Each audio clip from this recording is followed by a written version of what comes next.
Damn, look at all these fucking flies in here. Holy shit. Alright, so today I'm gonna talk to you about something really fun. Tantric sex. The real nature of tantric sex. This is some good shit.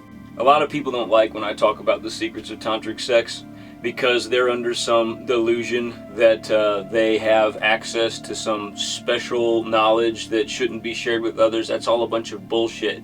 Let me tell you something, these fucking people who complain about me releasing the occult secrets of tantric sex or any other aspect of tantra, they're totally full of shit. They don't know what they're talking about. They're a bunch of fucking incels and they can kiss my ass. The reason that they don't want me to share this information is because they don't know what they're talking about. And if suddenly now all of these people around them who they consider to be normies have this information, they actually know more than these assholes who sit around and read all day, so it takes away their little special status they've created for themselves. So I want you to share this with all of your normie redneck friends and then mock all these fucking assholes on the internet who've only ever read Evelyn's Tantra of Power. Okay, so I'm going to talk about sex, tantric sex. This is something that a lot of people have trouble understanding because in our contemporary age there is an emphasis on technique within tantric sex. That's because the new age has taken tantra and they've twisted it into something that it's not. They've turned it into some hippy dippy bullshit commodity instead of a living tradition. Well, when I practice tantra, I'm practicing it from the point of the original living Aryan tradition, which means that I'm focusing on the exploration of consciousness through the material. That is the definition of Tantra. And sex is a part of that, but it's overemphasized in the New Age bullshit spirituality environment because they want to sell techniques, specific techniques that will make you into some kind of sex master.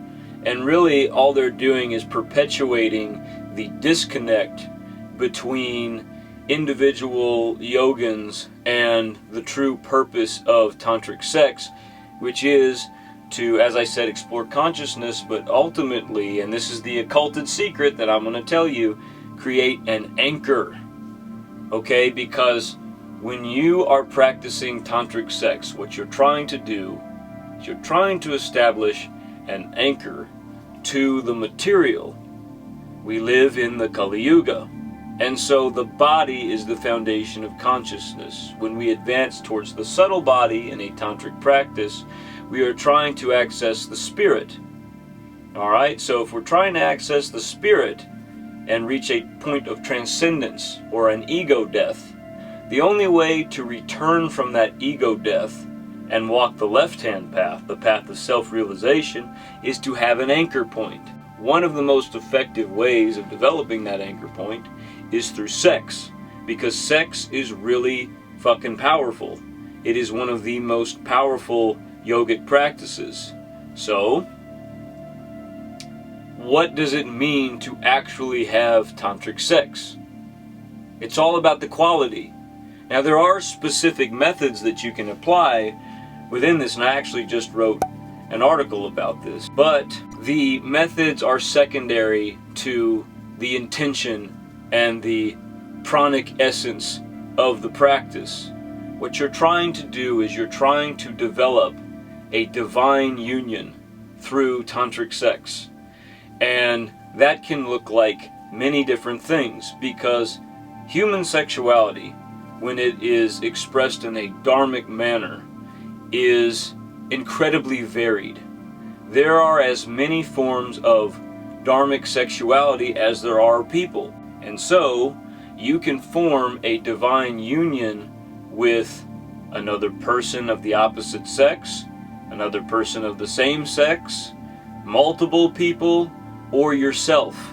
The key is that it must be in alignment with your dharma, because if you want to achieve self-realization, you have to be in alignment with your nature. Otherwise, you're just rejecting the self, and you cannot have a full expression of the ego on the left-hand path.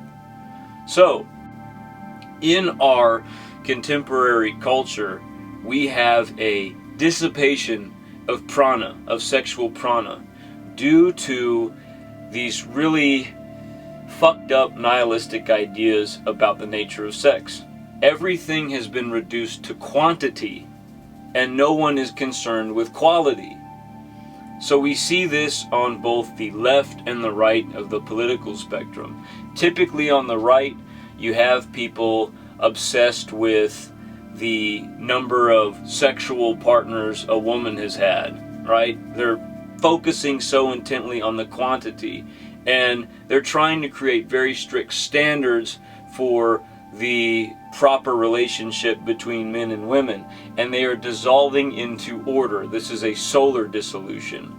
They have no real qualitative connection to their sexuality, and so it's very confused and self-destructive. The same thing is occurring on the left, except on the left it's all about having no standards whatsoever. It's about consuming mindlessly. It's about a lack of order, all about chaos. And within that structure, you basically fall into hedonism. And hedonism does not allow for indulgence. It's all about compulsion. And so you are dissolving then into Shakti. All of the sexual energy that can be a great source of power for individuals, for nations, for subcultures, all of this is dissipated into the ether. If you can identify your dharmic sexuality and express it without any type of repression, then you gain access to incredible power. What you shouldn't do is give a shit what the crowd thinks about your sexuality, because we live in a world where people are going to try to bully you into submission and make you feel really guilty about decisions you've made in the past or decisions that you plan to make in the future. Well, fuck them. Who gives a shit about their opinion? Find your sexuality and live it without shame, and then you'll be a very powerful motherfucker. And if you can do that, then at that point you are really having tantric sex.